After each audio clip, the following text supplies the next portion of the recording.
Hello बच्चों, एक बार फिर से आप सभी का स्वागत है पाठमाला के ऑनलाइन प्लेटफॉर्म पर। ठीक है, तो स्वागत तो बहुत हो गया। अब काम की बात पे आते हैं। अब इसमें काम क्या है? इस क्लास में अपना काम है अभ्यास कार्य को करना, क्योंकि फूलों का नगर जो हमारा अध्याय था उसको हमने अच्छे से समझ लिया है। ठीक है, मैं यही आशा करूंगा कि आपको भी अच्छे से समझ में आया होगा, क्योंकि आपने अगर ध्यान दिया है तो समझ में आया है। ठीक है, तो हमने फूलों के नगर अध्याय को अच्छे से समझ लिया है। अब इसके जो अभ्यास कार्य है, यानी कि उसके जो प्रश्न उत्तर है, उसको हम अच्छे से देखते हैं और उसको पूरा करते हैं। ठीक है, शुरू करते हैं फिर अपने अभ्यास कार्य को। अब हम अपने अभ्यास कार्य की ओर चलते हैं, देखते हैं।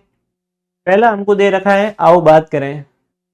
इसमें हमको आपस में बातचीत करनी है और इन प्रश्नों का उत्तर देना है। ठीक है, आपस में बातचीत करके एक दूसरे के सहयोग से इन प्रश्नों का उत्तर हम अच्छे से दे सकते हैं। ठीक है, पहला प्रश्न क्या है? पहला प्रश्न है, अमृत ने अपने राज्य को हरा भरा बनाए रखने के लिए क्या किया? अमृत जो था शांतनु का मित्र, ठीक है, उसने अपने राज्य को हरा भरा बनाने के लिए क्या किया था? सीधी सी बात है, हमने अध्याय में अच्छे से समझा और पढ़ा भी कि उसने अपने राज्य को हरा भरा रखने के लिए अनेकों पेड़ पौधे लगाए। ठीक है, और उसमें उसकी जो प्रजा थी राज्य की, उसने भी सहयोग किया और उसने कोई भी प्रकार की हिंसा नहीं की। कोई भी प्रकार का शिकार पर तो पूर्णतः प्रतिबंध भी लगा दिया था और युद्ध करने से भी उसने इनकार कर दिया था। ठीक है, क्योंकि वो युद्ध भी नहीं कर रहा था, किसी प्रकार की ना कोई हिंसा कर रहा था। वो सिर्फ अपने नगर के भलाई के बारे में सोच रहा था और प्रकृति के रखरखाव की देखभाल कर रहा था। ठीक है, और उसने अनेकों अपने राज्य में पेड़ पौधे भी लगाए। ठीक है, वो भी हम जानते हैं। मैं आशा करता हूँ आपने भी अभी तक पेड़ पौधे लगाने शुरू कर दिए होंगे। ठीक है, क्योंकि पाठ तो हमने अध्याय को हमने कल समझा था, तो आज आपने एक पौधा अगर लगाया है तो वो बहुत अच्छी बात है। ठीक है, कल आप एक और लगाओगे, ऐसे करते करते आप साल में 365 पेड़ पौधे लगा सकते हो। ठीक है, रोज का आप अगर एक पेड़ पौधा भी लगाओ तो वो भी खूब है। अब इसका उत्तर मैंने आपको अच्छे से दे भी रखा है कि अमृत ने अपने राज्य को हरा भरा बनाए रखने के लिए वृक्षारोपण किया, यानी कि वृक्षारोपण का अर्थ है पेड़ लगाना।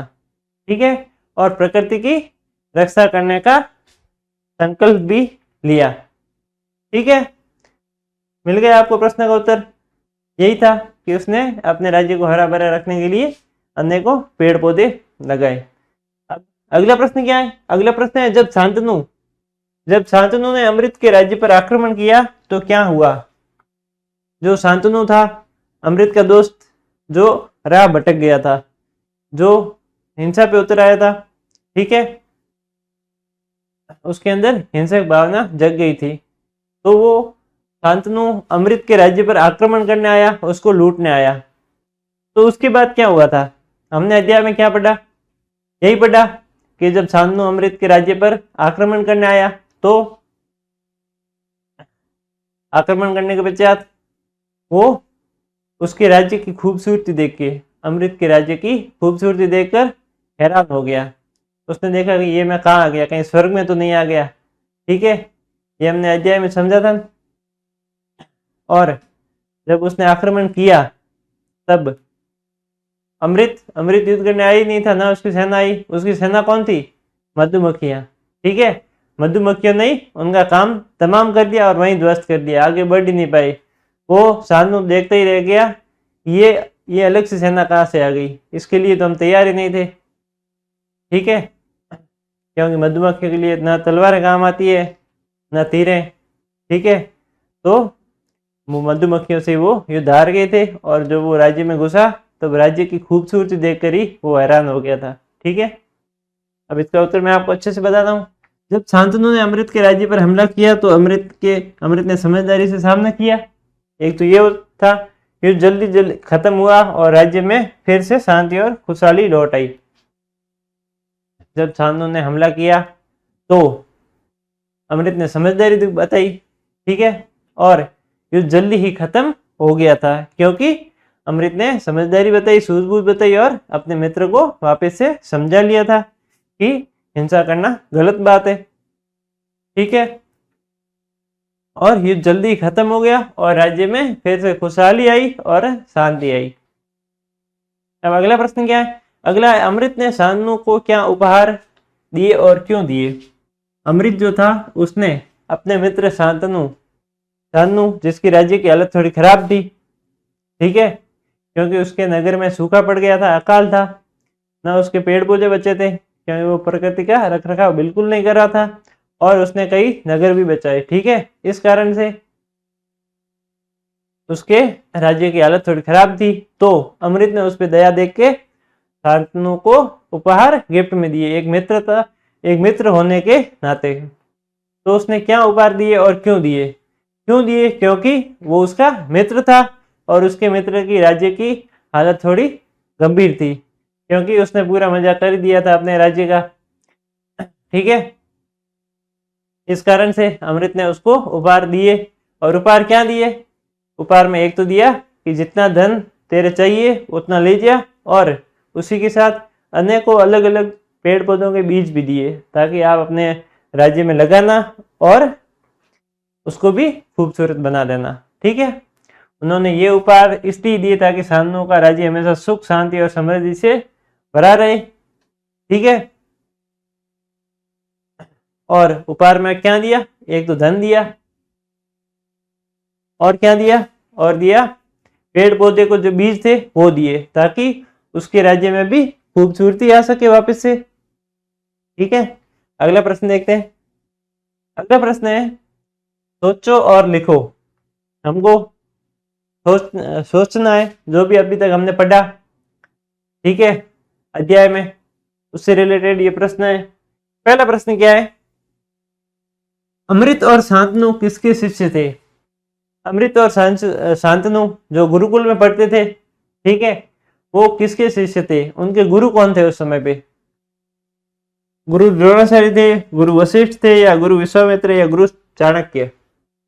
हम सबको भी मालूम है उस समय पे उसके गुरु कौन थे? उसके गुरु थे गुरु वशिष्ठ। ठीक है। कौन गुरु थे? गुरु वशिष्ठ, जो कि शांतनु और अमृत के गुरु थे। अगला प्रश्न क्या है? अगला प्रश्न है, राजा शांतनु को युद्ध के समय सबसे ज्यादा डर किससे लगा? राजा शांतनु जो था उसको युद्ध के समय सबसे ज्यादा डर किससे लगा? पहला ऑप्शन क्या है? सैनिकों से, दूसरा है मधुमक्खियों से, या फिर तलवारों से, या फिर मंत्री से। तो उसको सबसे ज्यादा दुख किससे लगा? मधुमक्खियों से। क्यों? क्योंकि मधुमक्खियों ने आखिरकार उस पर हमला किया था, बाकी कोई हमला करने आया नहीं था क्योंकि अमृत की सेना तो वही थी।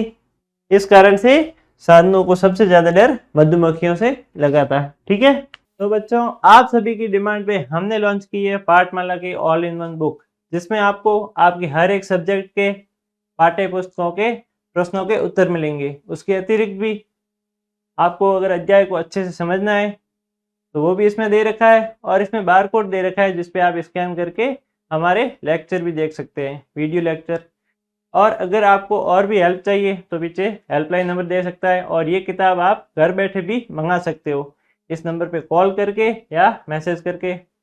और इससे अतिरिक्त आपको एग्जाम के लिए भी इसमें अभ्यास के लिए प्रश्नोत्तर भी दे रखे हैं, और अगर आप नवोदय, सैनिक और मिलिट्री स्कूल की तैयारी कर रहे हैं तो उसके लिए भी इसमें आपको बेसिक दे रखा है, जिसमें आपको मिलिट्री, सैनिक और नवोदय स्कूल की तैयारी के लिए और भी आसानी होगी और आपको मदद मिलेगी। ठीक है बच्चों, तो जरूर डाउनलोड करें पाठमाला ऐप। अगला प्रश्न क्या है? अगला प्रश्न है, हमको मिलान करना है।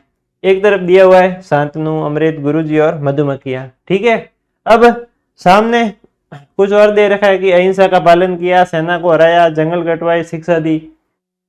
अब इन सब से शांतनु से कौन सा इनमें से वाक्य मिल रहा है वो हमको मिलाना है, और अमृत से कौन सा मिल रहा है वो मिलाना है, गुरुजी से कौन सा मिल रहा है वो मिलाना है, और मधुमक्खियां, इनसे कौन सा वाक्य मिल रहा है वो हमको मिलाना है। तो पहला क्या है? शांतनु। शांतनु से शांतनु जो था उसने अहिंसा का पालन किया, ऐसा बिल्कुल नहीं था, उसने अहिंसा का पालन नहीं किया था, हमने पढ़ा था। सेना को हराया नहीं, बल्कि वो तो खुद ही हार गया था।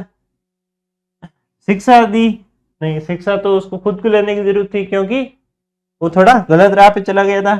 तो इसका सही कौन सा होगा? जंगल कटवाई। हम सबको भी मालूम है शांतनु ने अपने राज्य के जंगल कटवा दिए और वहां पे नगर का वास किया। ठीक है, अगला क्या है? अमृत। अब अमृत का क्या हो सकता है? अमृत ने अहिंसा का पालन किया, या फिर सेना को हराया, या फिर शिक्षा दी। इसमें से अमृत का सही कौन सा है?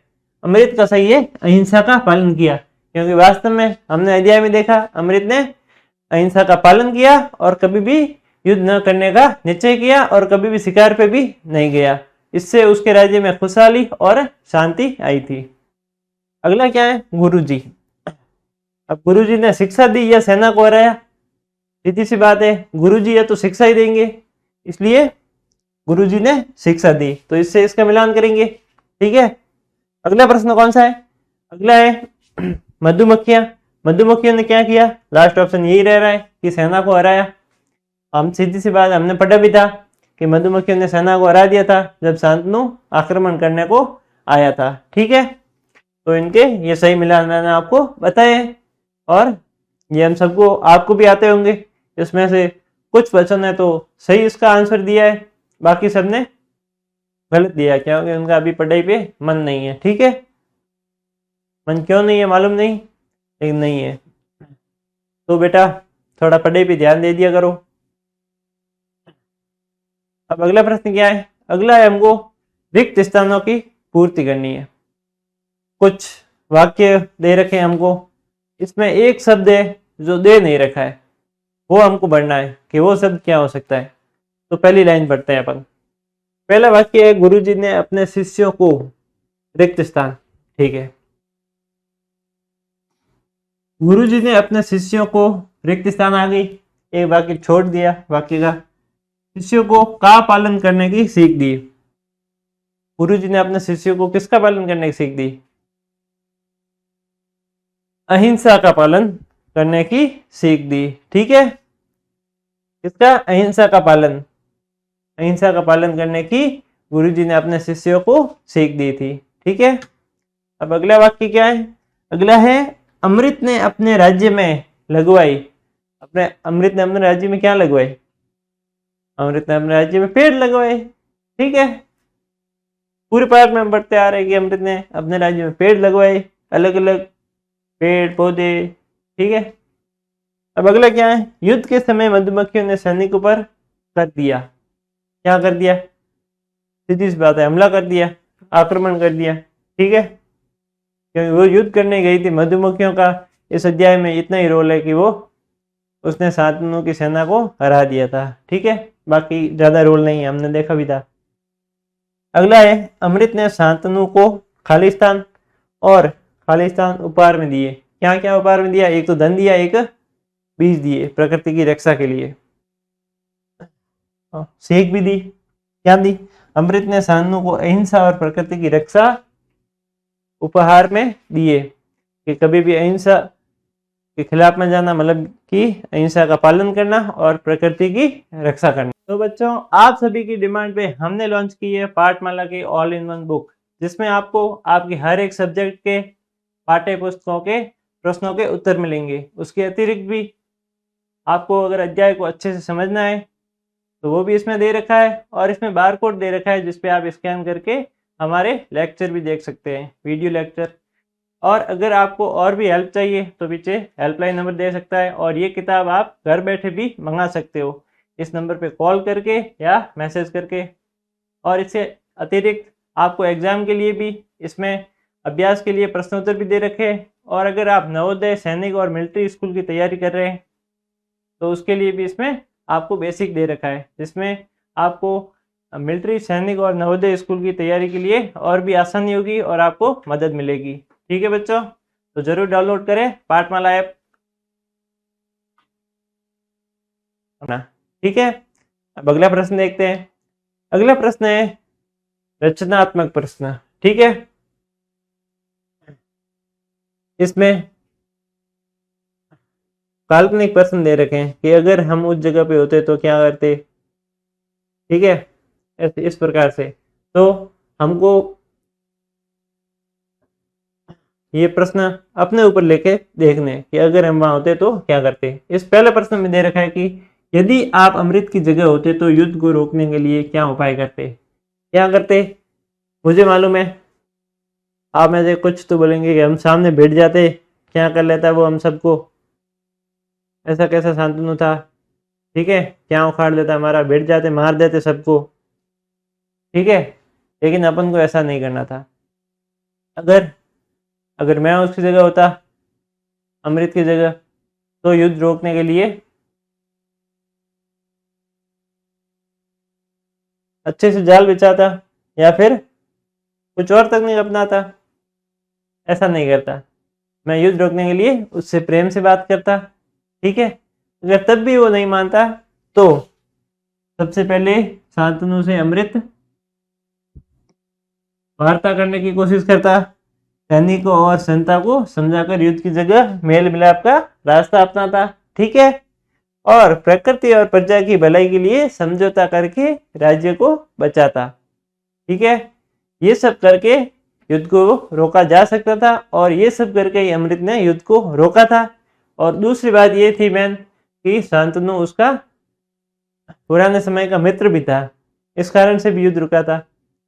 पूरा दुश्मन ही होता तो फिर उसके भी बात ईगो पे आ जाती, ठीक है। लेकिन ईगो ईगो ऐसा कुछ नहीं होता है, ना हमें कभी घमंड रखना चाहिए ना कभी अहंकार रखना चाहिए, ठीक है। ईर्ष्या अहंकार ये सभी मनुष्य की बर्बादी का एक कारण है, ठीक है। इस कारण से हमें ईर्ष्या और अहंकार अपने मन में बिल्कुल भी नहीं रखना चाहिए। अब आगे क्या है, अगला प्रश्न है कल्पना करो। क्या कल्पना करनी है हमें कल्पना करनी है कि यदि शांतनु ने भी अपने राज्य में पेड़ लगवाए होते तो वहां की स्थिति कैसी होती। जबकि इसका बिल्कुल भी उल्टा था। शांतनु, हमें ये कल्पना करनी है कि शांतनु ने अगर अपने राज्य में पेड़ लगवाए होते तो उसकी स्थिति कैसी होती। लेकिन उसकी स्थिति तो खराब थी, हमको भी मालूम है, क्योंकि उसने ना कभी पेड़ लगवाए, सिर्फ काटने काटने में ही समझा, लगवाने में कभी समझा नहीं, सिर्फ कटाकट ऐसे पेड़ को काटता गया। इस कारण से उसकी राज्य की स्थिति खराब हो गई, वहां पे सूखा पड़ गया, अकाल पड़ गया, वहां पे अनाज हुआ नहीं तो सब भूखे मरे, ठीक है। और वो तो अमृत का भला हो क्योंकि उसने उसकी मदद कर दी, वरना सबको भूखा ही रहना पड़ता सही में, ठीक है। इस कारण से अगर वो अपने राज्य में पेड़ लगवाता तो वहां की स्थिति कैसी होती, इस प्रश्न में ये पूछा गया है। तो अगर वो पेड़ लगाता तो सीधी सी बात है उसके राज्य की स्थिति बहुत ही अच्छी होती।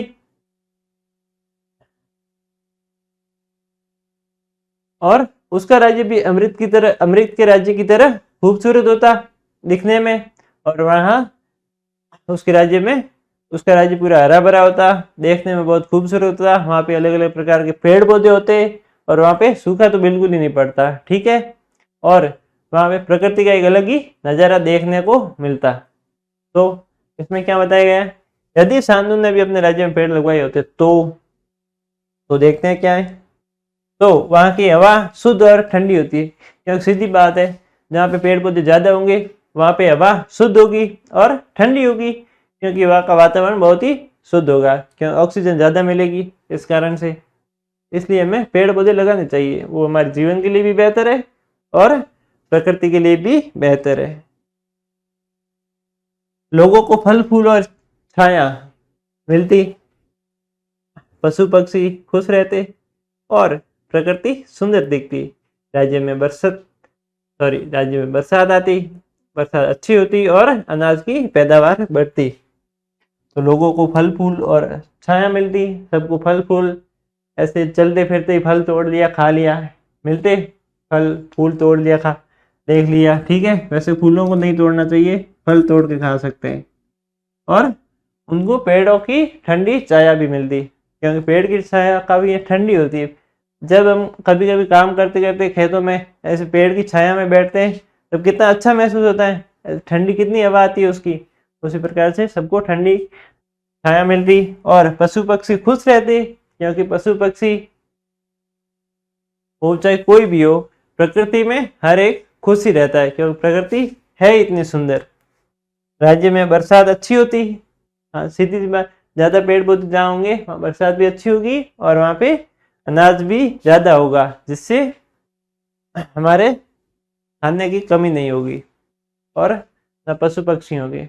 तो बच्चों, आप सभी की डिमांड पे हमने लॉन्च की है पाठमाला की ऑल इन वन बुक, जिसमें आपको आपके हर एक सब्जेक्ट के पाठ्य पुस्तकों के प्रश्नों के उत्तर मिलेंगे। उसके अतिरिक्त भी आपको अगर अध्याय को अच्छे से समझना है तो वो भी इसमें दे रखा है, और इसमें बार कोड दे रखा है जिसपे आप स्कैन करके हमारे लेक्चर भी देख सकते हैं, वीडियो लेक्चर। और अगर आपको और भी हेल्प चाहिए तो पीछे हेल्पलाइन नंबर दे सकता है, और ये किताब आप घर बैठे भी मंगा सकते हो इस नंबर पे कॉल करके या मैसेज करके। और इससे अतिरिक्त आपको एग्ज़ाम के लिए भी इसमें अभ्यास के लिए प्रश्नोत्तर भी दे रखे हैं, और अगर आप नवोदय, सैनिक और मिलिट्री स्कूल की तैयारी कर रहे हैं तो उसके लिए भी इसमें आपको बेसिक दे रखा है, जिसमें आपको मिलिट्री, सैनिक और नवोदय स्कूल की तैयारी के लिए और भी आसानी होगी और आपको मदद मिलेगी। ठीक है बच्चों, तो ज़रूर डाउनलोड करें पाठमाला ऐप।